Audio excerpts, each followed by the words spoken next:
ഇക്കിഗായ എന്ന പുസ്തകത്തിൽ എന്നെ ചിന്തിപ്പിച്ച ഒരു സെൻറ്റൻസ് ഞാൻ വായിക്കാം. The happiest people are not the ones who achieve the most, they are the ones who spend more time than others in a state of flow. എന്നുവെച്ചാൽ കുറേ സമയം ഒരു കാര്യത്തിൽ കോൺസെൻട്രേറ്റ് ചെയ്യാൻ സാധിച്ച ആളുകളാണ് ഹാപ്പി ആയിട്ടുള്ളത്. അതാണ് ഫ്ലോ സ്റ്റേറ്റിനെ കുറിച്ച് നാം പറയുന്നത്.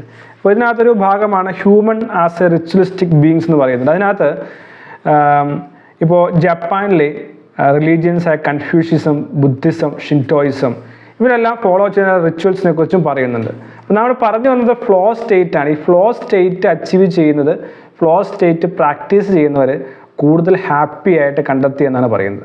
ഇപ്പോൾ ജപ്പാനിലെ ആളുകൾ ഏറ്റവും ആദ്യം തങ്ങളുടെ കുട്ടികളെ പഠിപ്പിക്കുന്നൊരു വാക്കുണ്ട്.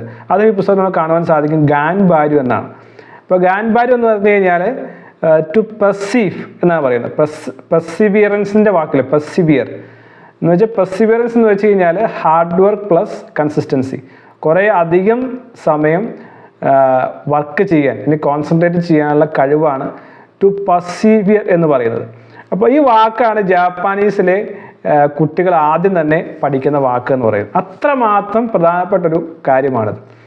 ഇപ്പോൾ ഫോക്കസ് അല്ലെങ്കിൽ ഫ്ലോ, അത് എത്ര നേരം ഫോക്കസ്ഡ് ആയിരിക്കാൻ സാധിക്കുക എന്നുള്ളതാണ് ഫ്ലോ എന്ന് പറയുന്നത്. ഒപ്റ്റിമം എന്ന് പറയുന്നത്, ഒപ്റ്റിമം ഒബ്സർവേഷൻ എന്നല്ല നാം പറഞ്ഞു നേരത്തെ, ഓർമ്മയുണ്ടെന്ന് എനിക്കറിയത്തില്ല. നമ്മൾ പറഞ്ഞൊരു വാക്കാണ് ഒപ്റ്റിമൽ എക്സ്പീരിയൻസ്. ഏറ്റവും ഫ്ലോ സ്റ്റേറ്റുള്ള എക്സ്പീരിയൻസ് നമുക്ക് ഏൺ ചെയ്യാനായിട്ട് സാധിക്കണം. ഇപ്പോൾ ഇതിനകത്ത് ചില വാക്കുകളൊക്കെ ഉണ്ട്. റിട്ടയേഴ്സ് എന്ന് പറയുന്ന വാക്കുകളുണ്ട്. ഇപ്പോൾ ഇക്കിഗായ എന്ന പുസ്തകം വായിക്കുമ്പോൾ കുറേ അനുഭവങ്ങൾ കാണുവാൻ സാധിക്കും. റിട്ടയർ ആയിട്ടും ആളുകൾ എന്താണ് ചെയ്യുന്നത് എന്നാണ് ഇവിടെ കാണാൻ സാധിക്കുന്നത്. ഇവിടെ ഒരു മൗണ്ട് ഉണ്ട്, ഒരു മൗണ്ട് നാഗാനോ എന്ന് പറഞ്ഞ ഒരു പർവ്വതമാണ്. ഇവിടെയൊക്കെ ആളുകൾ കൃഷി ചെയ്യാനായിട്ട് പോകുന്നുണ്ട്. ഈ പ്രായ ആളുകൾ ധാരാളം കൃഷി ചെയ്യുന്നതിനായിട്ട് ഈ മൗണ്ടെയിനിൽ പോകുന്നുണ്ട്. അപ്പോൾ ഇവർ പറയുന്നത് അവർക്ക് അതിനകത്തൊരു സന്തോഷം കണ്ടെത്തിയിരിക്കുകയാണ്, ഹാപ്പിനെസ് കണ്ടെത്തിയിരിക്കുകയാണ്, ഫ്ലോ കണ്ടെത്തിയിരിക്കുകയാണ്. ഇപ്പോൾ വീക്കെൻഡുകളിലൊക്കെ അല്ലെങ്കിൽ ഈവനിങ്ങുകളിലൊക്കെ കുട്ടികൾ വർക്ക് ചെയ്യാൻ പോകാറുണ്ട്. അതിനിപ്പോൾ കോൺബിൻസ് എന്നാണ് പറയുന്നത്. അപ്പോൾ ഈ സ്ഥലങ്ങളിലും ആളുകൾ ജോലി ചെയ്യാൻ പോകാറുണ്ട്.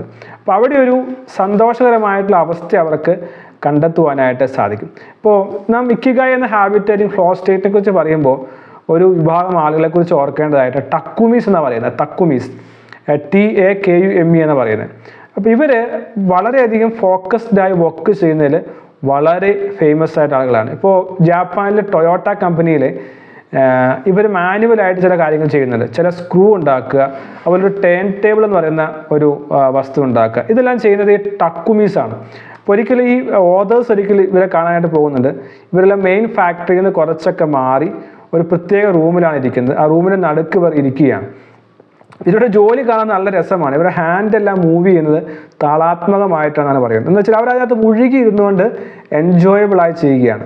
ഈ സ്ക്രൂ അതല്ലെങ്കിൽ ഈ ഉപകരണം എല്ലാം ഇവിടെ കൈകളിലൂടെയാണ് പോകുന്നതെന്നാണ് ഈ ഓതർ പറയുന്നത്. ഇപ്പോൾ ഒരു ഹാൻഡ് വർക്ക് ഈ ആർട്ടിസ്റ്റ് ടേൺ ടേബിൾസ് അല്ലെങ്കിൽ ഈ സ്ക്രൂസ് ഉണ്ടാക്കുന്നത് വളരെയധികം മനോഹരമായിട്ടുള്ള കാര്യമാണ്. ഇപ്പോൾ സ്റ്റീവ് ജോബ്സ് ഇത് വളരെയധികം ആകർഷണമായിരുന്നു. അപ്പോൾ സ്റ്റീവ് ജോബ്സ് ഇങ്ങനെ ഈ ടൊയോട്ടയിൽ പോവുകയും അവിടുത്തെ ചില ടക്കുമീസുമായിട്ട് പരിചയപ്പെടുകയും അദ്ദേഹത്തെ ജീവിത അവസാനം വരെ ഇവരിൽ നിന്നുള്ള പ്രൊഡക്റ്റുകൾ വാങ്ങുകയും അദ്ദേഹം എപ്പോഴൊക്കെ ജപ്പാനിൽ പോകുന്നത് ടക്കുമീസിനെ കാണുകയും ഈ പറയുന്ന ഫോക്കസ്ഡ് ആയിട്ടുള്ള റിതമിക് ആയിട്ടുള്ള ഫ്ലോ സ്റ്റേറ്റിൽ ജോലി ചെയ്യുന്ന ആളുകളെ കാണുകയും അത് മനസ്സിലാക്കിയും എല്ലാം ചെയ്യുന്നതായിട്ട് ഈ പുസ്തകത്തിൽ നമുക്ക് കാണാനായിട്ട് സാധിക്കും. അപ്പോൾ ഈ ടക്കുമീസ് നമ്മെ പഠിപ്പിക്കുന്നത് രണ്ട് കാര്യമാണ്: simplicity and attention to detail. വളരെ സിമ്പിളായിട്ടാണ് ഇരിക്കുന്നത്, പക്ഷേ അവർ ഇൻ ഡീറ്റെയിൽ ആയിട്ട് അറ്റൻഷനിലൂടെ ഫ്ലോ സ്റ്റേറ്റിലൂടെ ഫോക്കസ്ഡ് ആയിട്ട് അവർ മുന്നോട്ട് പോവുകയാണ്. ഈ പുസ്തകത്തിൽ മറ്റൊരു ഭാഗത്ത് നമുക്ക് കാണുവാൻ സാധിക്കുന്ന ഒരാൾ മിയാസാക്കി എന്ന് പറയുന്ന ഒരാളുണ്ട്. അത് സ്റ്റുഡിയോ ജിബ്ലിസ് എന്ന് പറയുന്നത്. അപ്പോൾ ഈ സ്റ്റുഡിയോ ജിബ്ലിസ് വളരെ ഫേമസ് ആയിട്ടുള്ള സിനിമ മേഖലയിൽ ക്രിയേറ്റീവ് ആയിട്ടുള്ള ചിലതൊക്കെ ചെയ്യുന്ന ഒരു കമ്പനിയാണ്.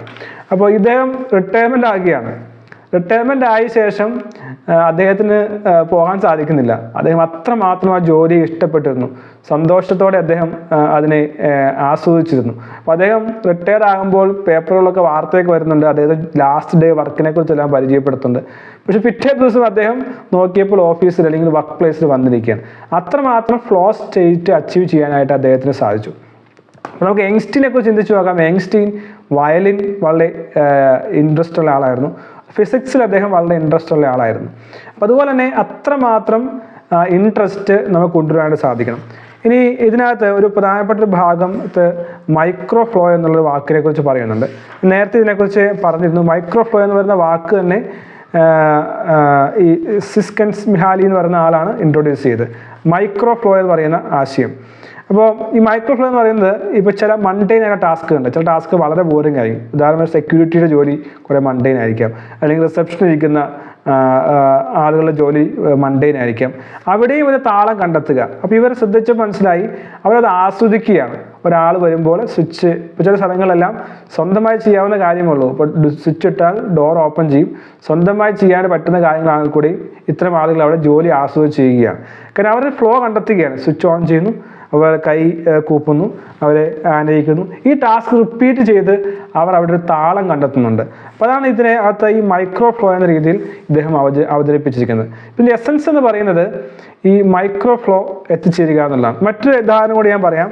അതൊരു ആർച്ചറുടെ ഒളിമ്പിക്സ് മെഡൽ നേടിയ ഒരു ആർച്ചർ, അമ്പെയ്ത്തുകാരുടെ ഉദാഹരണമാണ്. 1988 ഇവർക്ക് ഒളിമ്പിക്സിൽ ഗോൾഡ് മെഡൽ ആർച്ചറി കിട്ടി. ഇവർ ചോദിക്കുകയാണ് എന്തുകൊണ്ടാണ് ഇവർക്ക് ഇത്ര എഫക്റ്റീവായിട്ട്, സൗത്ത് കൊറിയയിലുള്ള ആളാണ്, എന്തുകൊണ്ടാണ് അവർക്ക് വിജയിക്കാൻ സാധിച്ചത്? അപ്പോൾ അവർ പറഞ്ഞ കാര്യം ഇതാണ്: most important part of the training was meditating for 2 hours each day.